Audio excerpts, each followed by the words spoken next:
दैनिक जागरण का संपादकीय डिक्टेशन। गति 80 और 100 शब्द प्रति मिनट। 80 शब्द प्रति मिनट स्टार्ट होगा 5 सेकेंड बाद।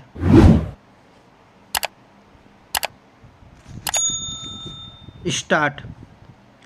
बेंगलुरु में 26 विपक्षी दलों की बैठक और दिल्ली में भाजपा के नेतृत्व वाले राजग यानी एनडीए के 38 घटक दलों की बैठक से यदि कुछ स्पष्ट है तो यही कि दोनों पक्षों ने लोकसभा चुनाव को लेकर अपनी तैयारियां तेज कर दी है।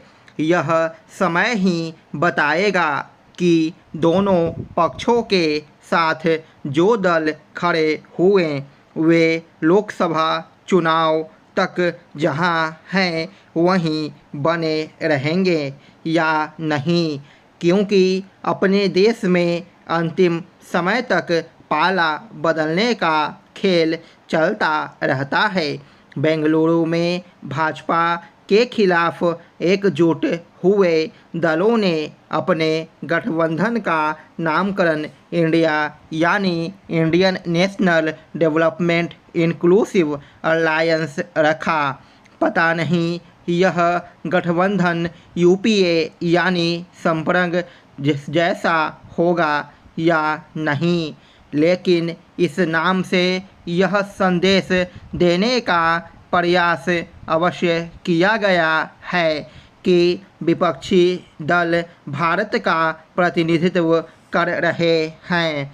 कहना कठिन है कि विपक्षी दलों को इस नामकरण का कितना राजनीतिक लाभ मिलेगा और वह जनता को कितना लुभाएगा।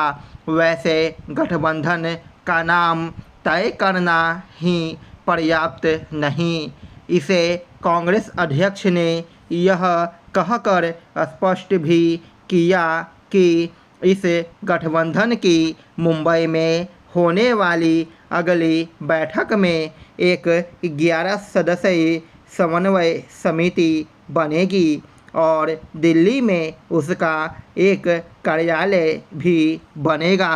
यह साफ है कि समन्वय समिति का कोई अध्यक्ष भी बनेगा। इससे यह तय होगा कि गठबंधन की कमान किसके हाथ होगी। जिस तरह यह कहा गया कि गठबंधन का नाम राहुल गांधी ने सुझाया, उससे यही लगता है कि उन्हें गठबंधन के नेता के तौर पर आगे किया गया। यह भविष्य बताएगा कि क्या अन्य विपक्षी नेता राहुल गांधी को गठबंधन के नेता के तौर पर स्वीकार करेंगे। विपक्षी दल एकजुटता की चाहे जितनी बातें करे, उनके लिए गठबंधन का नेता यानी प्रधानमंत्री का चेहरा चुनना आसान काम नहीं होगा। उनके सामने एक चुनौती यह भी है कि वे किस एजेंडे और विमर्श के सहारे चुनाव मैदान में उतरेंगे। केवल यह कहने से काम चलने वाला नहीं है कि मोदी सरकार लोकतंत्र को कुचलने और संविधान को ख़त्म करने का जो काम कर रही है उसके खिलाफ हम एकजुट होकर लड़ने के लिए प्रतिबद्ध हैं।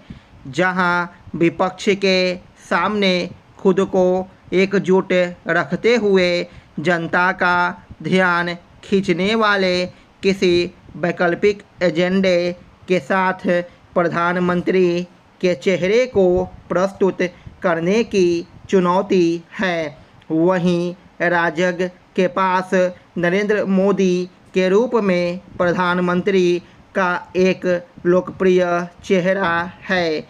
उनकी लोकप्रियता भाजपा के लिए एक बड़ी ताकत है, लेकिन जिस तरह लंबे समय बाद राजग के घटक दलों की बैठक हुई और नए सहयोगी जोड़ने की कोशिश की गई। उससे यही संकेत मिलता है कि भाजपा विपक्षी दलों की पहल को गंभीरता से ले रही है। उसे लेना भी चाहिए, क्योंकि मोदी सरकार की ओर से पिछले 9 साल में तमाम उपलब्धियां हासिल किए जाने के बाद भी उसे सत्ता विरोधी रुझान से दो चार होना पड़ सकता है। स्टॉप। 100 शब्द प्रति मिनट स्टार्ट होगा 5 सेकेंड बाद।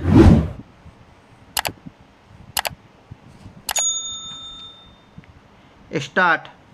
बेंगलुरु में 26 विपक्षी दलों की बैठक और दिल्ली में भाजपा के नेतृत्व वाले राजग यानी एनडीए के 38 घटक दलों की बैठक से यदि कुछ स्पष्ट है तो यही कि दोनों पक्षों ने लोकसभा चुनाव को लेकर अपनी तैयारियां तेज कर दी है।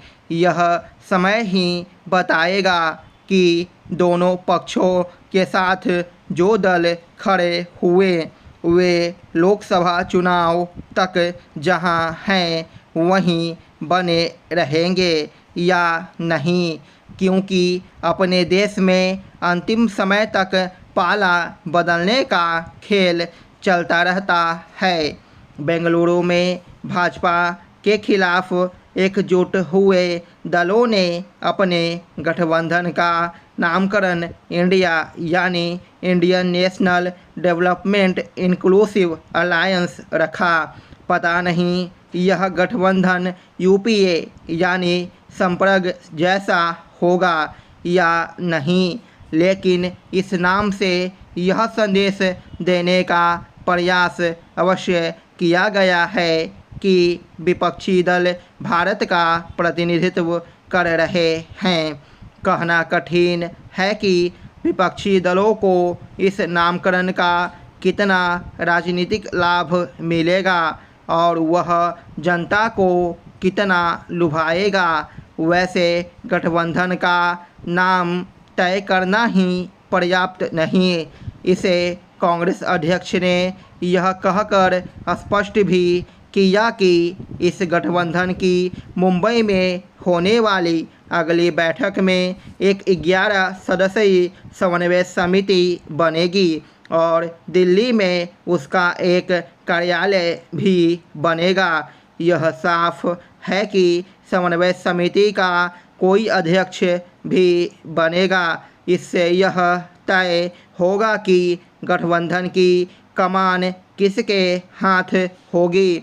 जिस तरह यह कहा गया कि गठबंधन का नाम राहुल गांधी ने सुझाया, उससे यही लगता है कि उन्हें गठबंधन के नेता के तौर पर आगे किया गया।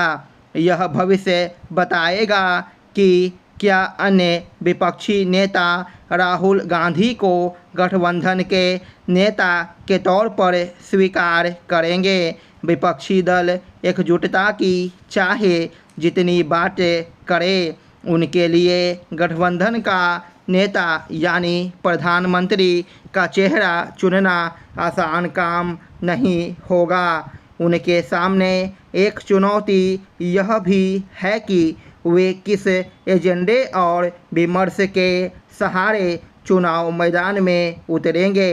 केवल यह कहने से काम चलने वाला नहीं है कि मोदी सरकार लोकतंत्र को कुचलने और संविधान को ख़त्म करने का जो काम कर रही है उसके खिलाफ हम एकजुट होकर लड़ने के लिए प्रतिबद्ध हैं। जहां विपक्ष के सामने खुद को एकजुट रखते हुए जनता का ध्यान खींचने वाले किसी वैकल्पिक एजेंडे के साथ प्रधानमंत्री के चेहरे को प्रस्तुत करने की चुनौती है, वहीं राजग के पास नरेंद्र मोदी के रूप में प्रधानमंत्री का एक लोकप्रिय चेहरा है। उनकी लोकप्रियता भाजपा के लिए एक बड़ी ताकत है, लेकिन जिस तरह लंबे समय बाद राजग के घटक दलों की बैठक हुई और नए सहयोगी जोड़ने की कोशिश की गई, उससे यही संकेत मिलता है कि भाजपा विपक्षी दलों की पहल को गंभीरता से ले रही है। उसे लेना भी चाहिए, क्योंकि मोदी सरकार की ओर से पिछले 9 साल में तमाम उपलब्धियां हासिल किए जाने के बाद भी उसे सत्ता विरोधी रुझान से दो चार होना पड़ सकता है। स्टॉप।